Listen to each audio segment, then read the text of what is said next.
Each time she laughed, stars collided, and he lived to hear it again. In a galaxy torn by silence, her laugh was a miracle, an alien melody that stirred the stars themselves. But each time it echoed, cosmic tides shifted, tearing planets from orbit. He was the only human who saw her joy as salvation, not destruction. And in a universe begging her to be quiet, he chose to make her laugh again, whatever the cost. They had first met in silence on a dying moon with no atmosphere left to carry sound. Only the shimmer of radiation storms reflected in the dull visor of his cracked helmet and the luminescent glow of her skin. A strange, celestial hue that pulsed like starlight beneath her fragile surface, as if the cosmos itself coursed through her veins. She was an alien unlike any he'd encountered during his deep space salvage missions, and though he didn't know it yet, her existence would soon realign the very definition of catastrophe, because her laughter, beautiful and rare, didn't merely echo in the air. It altered the heavens, shifted orbits, fractured moons, and once even pulled two comets into a gravitational dance that ended in a blinding collision visible from a dozen star systems. Yet none of that mattered to him. The first time he saw her, all he noticed then was that she looked afraid, eyes wide, limbs trembling, her form barely shielded by the suit of some extinct culture's design, and something about the way she looked at him, like he was the first soft thing in a universe of claws, compelled him to deactivate his exoblade and raise his hands slowly, not in surrender but in assurance. He was human, but he wasn't a threat, not to her, not to anyone. And that's when it happened, when the impossible occurred. The comms feed lit up with a sound no scanner could predict. A light, uncertain chuckle, barely more than a breath, yet it echoed with a resonance that tickled the outer rim of his skull. A note that sent his internal sensors scrambling to recalibrate, because her laugh wasn't just a sound. It was a frequency that touched space itself, and before he could even gasp in awe, the gravitational field around them warped. The collapsed valley they stood in cracked down the middle like a shattered promise, and the dead sky above flickered as if startled into life. Then went black again, silent, but different. She covered her mouth too late, eyes wide with horror, and he knew then she hadn't meant to laugh, and yet he had already fallen for the sound of it, because it was the most honest noise he had heard in all his years crawling through ruins and salvage ships full of echoes and ghosts. And over the next few days, as they took shelter together in the buried cockpit of a derelict transport ship wedged into the moon's crust, he began to learn more, not through speech. Her language was a complex web of pulses, sighs, and harmonic tremors, but through shared moments, through patient gestures and cautious smiles, and eventually, he understood that she had been exiled from her world not because she was broken, but because she was dangerous.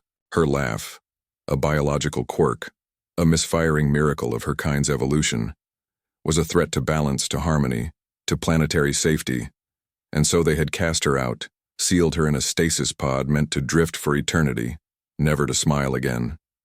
And yet here she was, accidentally awakened by his mining crew's deep core scan, now trapped with him in a pocket of wreckage with barely enough oxygen for one, but still alive, still radiant, still capable of joy. He didn't know her name, so he gave her one, Lyra, after the ancient human constellation named for a harp, because when she gestured at the stars, tracing invisible patterns with her delicate fingers, he imagined they must sing for her, must bend to her emotion the way his heart now did, and Lyra accepted the name with a small nod, eyes softening, as if grateful to be seen not as a risk, but as someone worth naming, worth remembering.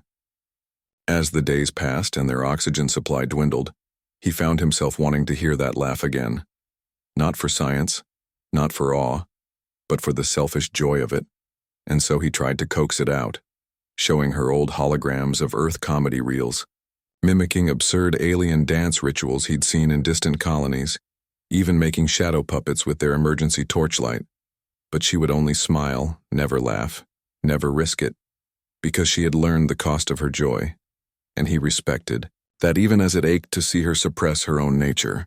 Still one night, or what passed for night beneath the crust of a moon without time, he found her watching him sleep, or pretending to. and when he made an exaggerated snore and rolled off the narrow cot with a thud, she let out a surprised bark of amusement, and the chamber instantly trembled, dust falling in lazy spirals from the ceiling as warning lights flickered. And this time she didn't cry or apologize, didn't retreat into herself. She only looked at him, lips parted, in fear, and he said softly, "Do it again," knowing what it might cost, knowing the structure might cave, knowing the galaxy might crack. But she didn't laugh, only stared at him as if she couldn't believe he meant it, and he did, with everything he had. Because for the first time in his life he understood what it meant to live for someone else's happiness, to want their freedom more than his own breath. And he told her that in broken words and gasping syllables that sounded pathetic compared to her harmonic pulses. But she understood, her hand finding his across the control panel of a dead ship, fingers interlacing like constellations colliding gently. And in that silence something changed, not in the universe but in them. And when the rescue crew finally arrived, days later, drawn by his last transmitted beacon, they found him cradling a being no scanner could categorize, her face buried against his shoulder. And when they tried to separate them, she clung to him with a desperation that made even the hardened veterans hesitate. And he told them the truth, that she was unique, that she was dangerous, yes, but only a force to hide what made her miraculous. And he would not allow that anymore. He offered to take responsibility, to contain the consequences of her laughter if it meant she could laugh freely. And though the command chain didn't understand, though the psychologists and xenobiologists whispered warnings and drafted risk, reports one Earthborn diplomat who had lost his daughter to silence decades earlier overruled them all, declaring that joy, even dangerous joy, deserved protection. And that began a new chapter, one where Lyra was not hidden or muzzled, but celebrated. And though it took time, though it required safeguards and reinforced sectors and artificial gravity buffers, it worked. Because love, when rooted in understanding, finds a way to balance even the wildest force. And as Lyra stood beneath Earth's artificial auroras, for the first time, laughter bubbling from her like stardust, it was he, simple human, ex-salvager, nobody special, who caught her hand, steadying the stars with the weight of his belief that she deserved to be heard. Ronan had always thought laughter was just a sound, a melody of joy woven into life's quieter moments. But now, with the alien princess named Elira, nestled under the thermal canopy of the repurposed outpost on the asteroid Virelin 6, he knew better. Her laughter wasn't just a sound. It was an event, a phenomenon so powerful it twisted the very mechanics of the universe, and it terrified the galaxy's scientists and fascinated its leaders. But Ronan only cared about the girl behind the magic, the one who sat across from him eating rehydrated strawberries like they were ambrosia from a fallen star, her eyes glowing violet under the artificial lighting, unaware that every time her shoulders quivered in silent amusement, gravitational instruments across the quadrant screamed with warnings, because yesterday's laughter had cracked one of Saturn's moons, and a light burst from a distant binary system had flared out for the first time in 2 billion years. Which meant the scientific observers stationed at safe distances from Elira's location were already growing uneasy, muttering about containment protocols and relocation plans, all of which Ronan ignored as he watched her cradle an old music player in her hands, marveling at the melodies of human jazz as if each note was a taste of something long forbidden. She tilted her head with curiosity and asked him softly, "Why does your kind put sadness into your joy?" And Ronan didn't know how to answer. Only that her presence, ethereal, serene, touched with that alien grace, made him feel like the center of a story too big for maps but too intimate to share.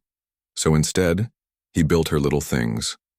A telescope that filtered starlight through a prism so she could see colors her eyes weren't tuned for. A glove that let her touch soil, samples without risk to the fabric of space-time.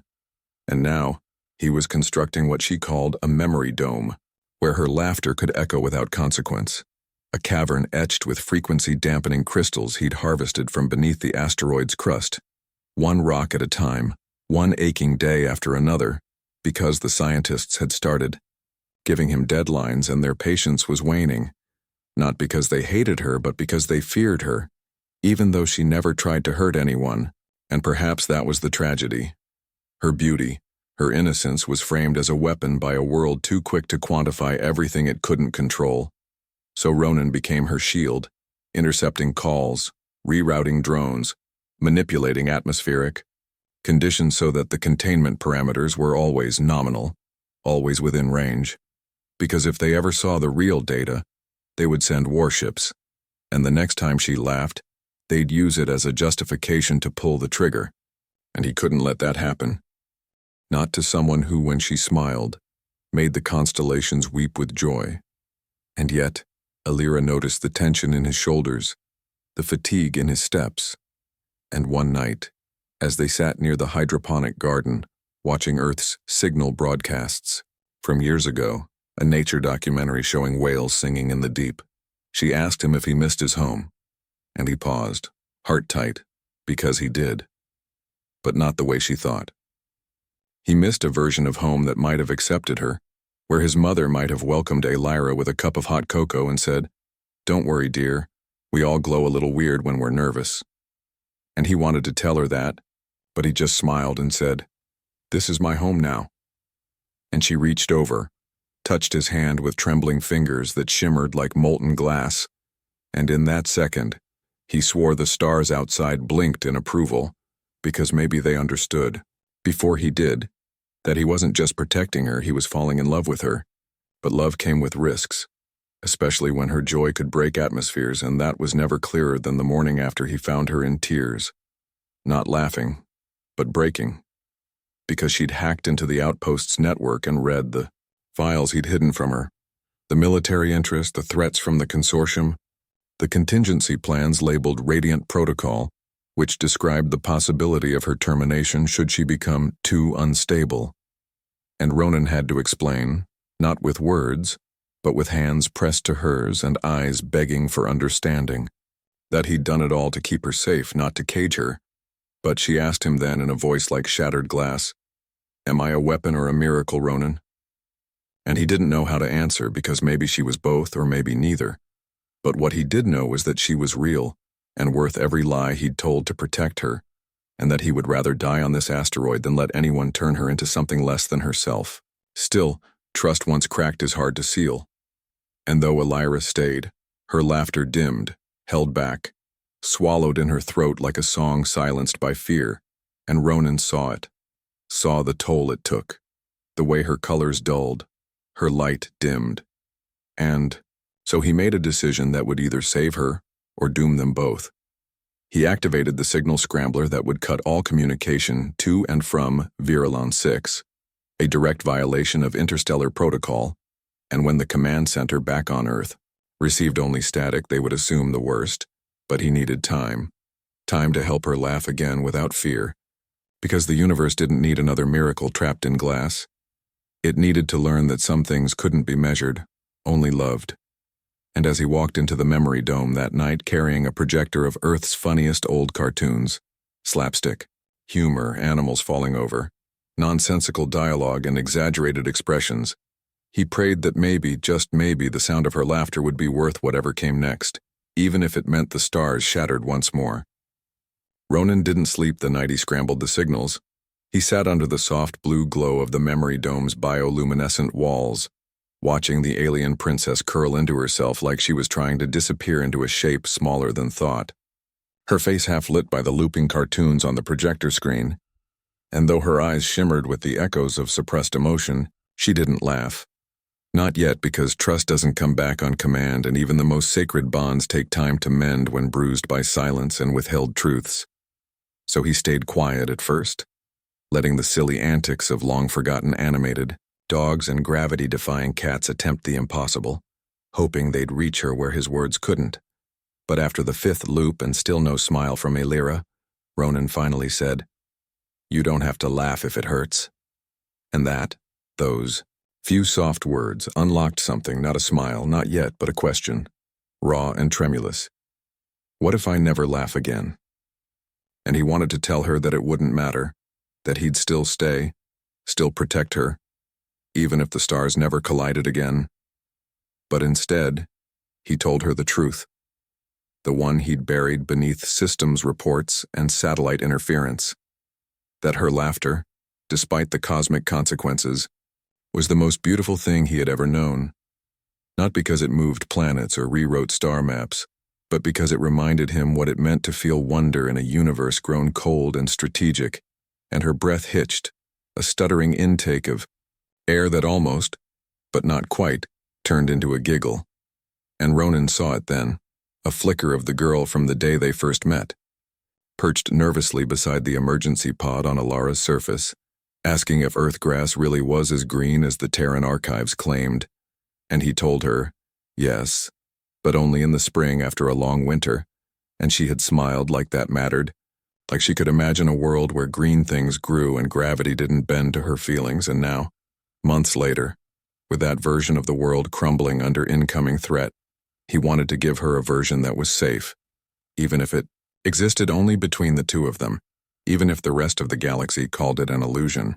So he began building her one in earnest, a world of story, memory, and art, etched into the dome with etched starlight glass, each panel holding a dream they made up together, a lake that reflected two moons, a field where laughter grew on trees, a sky filled with constellations that mirrored her freckles, because he'd counted them one night when she let him touch her cheek, and they were more beautiful than any nebula he'd ever charted. And slowly, these creations brought her back, piece by piece, not all at once, but like dawn seeping into the cracks of a long night, until one day she pointed at a scene he'd drawn, a clumsy-looking human girl with a giant sun hat falling off a hoverboard into a pond, and asked, "Is that meant to be me?" And when he nodded sheepishly, she did laugh, just a little, just once, but the walls trembled, and somewhere in deep space a star flared too soon, and sirens screamed from the monitoring console before being silenced by the jammer Ronan had hardwired into the ceiling, and they both froze, waiting for the world to fall. But nothing happened, at least not then, and that tiny moment, just 2 seconds of joy, was enough to ignite a new rhythm between them, a willingness from Alara to begin again cautiously, like a child learning to walk across a floor that might shatter beneath her feet. And Ronan adjusted everything, atmospheric filters, oxygen concentrations, even gravity modulation, to accommodate her comfort, because her moods were tied to the physics around them in ways even he didn't fully understand. But he was learning, adapting, dedicating every waking hour to building harmony between her soul and the space she occupied. And in the quiet of the memory dome, surrounded by drawings of imaginary meadows and projected laughter loops from Earth's oldest comedies, she began laughing more, at first with a hand over her mouth, as if she could muffle the universe's reaction. But eventually, she let it out fully, and though the asteroids outside shifted and the tides on distant moons were recorded as abnormally high, Ronan didn't care, because the containment field he'd expanded around the dome, made of phased ion plating borrowed from old mining tech, held firm, and for the first time since her arrival, Alira laughed without fear, and that laughter broke something far more dangerous than any planet. It broke the silence of the military authorities watching from orbit, because they'd seen the readings spike, even through the jamming field, and now they knew she was still alive, still powerful, still active, and while Ronan had suspected they'd been waiting, he hadn't known how close they were until the sky above the asteroid blinked red and filled with shadows. 6 warships descending fast, broadcasting high-priority lockdown orders and warning Ronan that he was interfering with an active security threat, and that planetary restructuring codes were now authorized. And as he read those words, standing frozen in the lab corridor with Alira behind him asking what was wrong, Ronan realized that her laughter wasn't the only thing that could break the stars. Her fear could too, and if they came now, guns blazing and warnings blaring, she would either flee and destroy the system by accident or freeze and be captured like a dangerous specimen. So he had one option left, one desperate move, to turn himself in, to step into the ship's communicator array and tell them he had her under control, that she trusted only him, and that if they harmed her they would lose their only way of stabilizing her effect. And to his surprise, the commanders paused, not out of mercy but calculation, and granted him 48 hours to deliver her voluntarily, after which a full extraction would commence. And Ronan took that time like a starving man takes bread, knowing it wasn't enough but needing it anyway. And during those 2 days he didn't tell Elira the full truth, only that something big was coming, and that he wanted to show her something before they left. The last piece of the memory dome. A projection of Earth's sky from the mountains of New Zealand at midnight, unmarred by artificial light, a sea of stars thick enough to drink. And when she saw it, her breath caught, not because it reminded her of power, but because it reminded her of peace, and in that moment, standing beneath an illusion of home, she laughed again. Not wildly, but gently, like a song sung just for him. And the stars didn't shatter. They harmonized, bending softly as if grateful, and Ronan knew then. Maybe she had learned to control it, or maybe love had changed the way the universe listened to her joy. When the final hour of their 48 ran down to minutes, and the ticking of the silent countdown inside Ronan's wrist implant turned from a distant anxiety to an immediate ultimatum, the memory dome stood still, caught in that quiet between what was and what must be, and the alien princess, no longer trembling, no longer shattered by fear of herself, sat in the middle of their constructed galaxy with the light of 1,000 artificial constellations falling over her silver-threaded hair, eyes closed as if listening not to the hum of machines but the rhythm of her own breath. And Ronan stood by the exit ramp, hands clenched, every instinct at war between protecting her and obeying what was left of the system he once believed in. But in the end, the choice wasn't his alone, because she stood, walked toward him without needing an explanation, and simply asked, "Will they hurt people if I laugh?"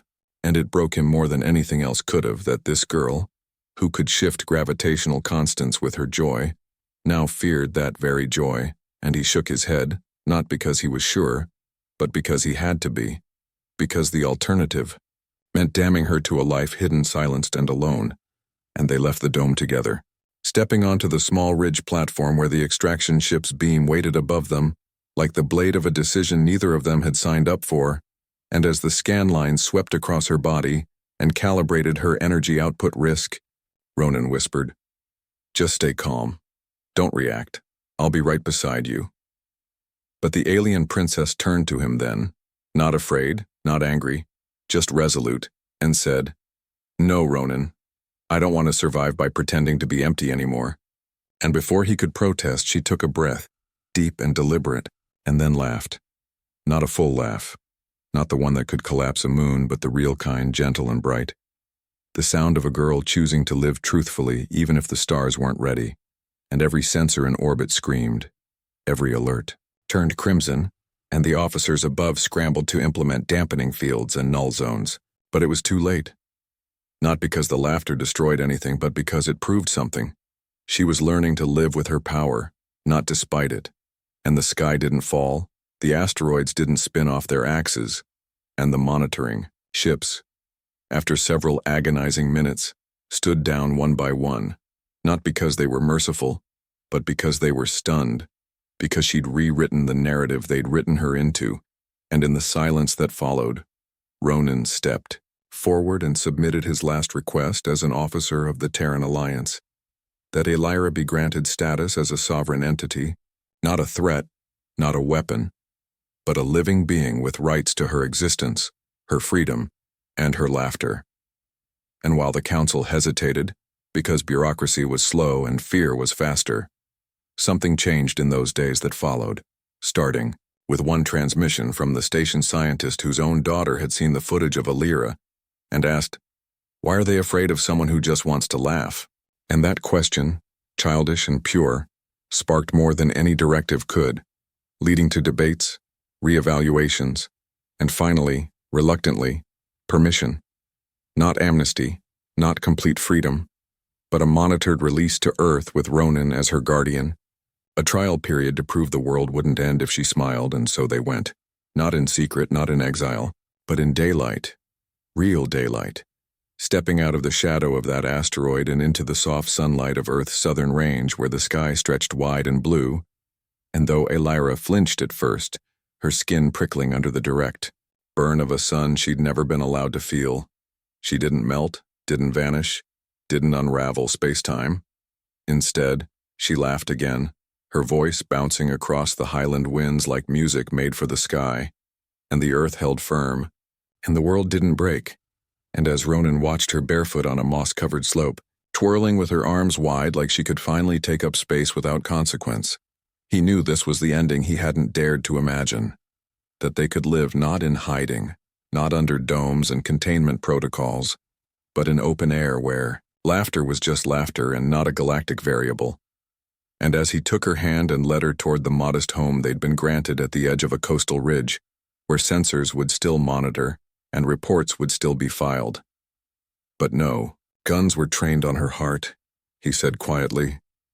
Do you know what I did before I joined the Alliance? And she shook her head, smiling with curiosity, and he said, I used to build gardens, just tiny ones, rooftop ones.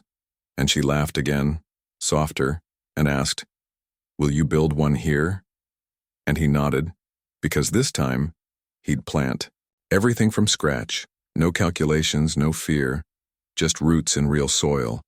And as they walked through the tall grass, their figures growing smaller beneath the canvas of the sky, the alien princess looked up and whispered, I don't think the stars will ever collide again. And Ronan replied, They don't need to. You're already here. And that was enough, because sometimes saving the world doesn't mean stopping it from breaking. It means showing it how to keep going when someone finally chooses to live as they are, unapologetically, even if their laughter once moved galaxies.